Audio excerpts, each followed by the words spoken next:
સુરતમાં ભ્રષ્ટાચારનો ઉત્તમ નમૂનો સામે આવ્યો છે। નવી જ જે પાણીની ટાંકી છે તે ધરાશાયી થઈ છે। દ્રશ્યો આપ જોઈ શકો છો। આ અરેઠના તડકેશ્વર ખાતે નવી જ જે ટાંકી છે તેનું નિર્માણ કરવામાં આવ્યું હતું, ત્યારે નવી નકોર ટાંકી છે તે જમીનદોસ્ત થઈ છે। પહેલી વખત જ આ ટાંકીમાં પાણી છે તે ભરવામાં આવ્યું હતું, ત્યારે પહેલા પાણીમાં જ જે આ ટાંકી છે તે જમીનદોસ્ત થઈ છે।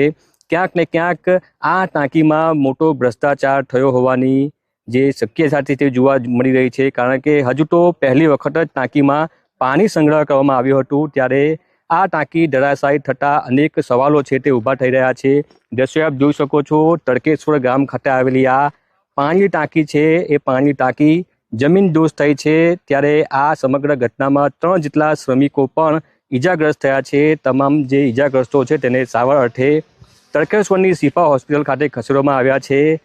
મહત્વનું છે કે 11 લાખ લીટર જેટલી ટાંકી છે, આ એની કેપેસિટી છે, ત્યારે પ્રથમ વખત 9 લાખ લીટર પાણી છે તે સંગ્રહ આમાં કરવામાં આવ્યો હતો। ત્યારે પ્રથમ વખત જ જે પાણીની જે ટાંકી છે તે તૂટી પડતા ક્યાંક ને ક્યાંક ભ્રષ્ટાચારની ગંધ છે તે જોવા મળી રહી છે।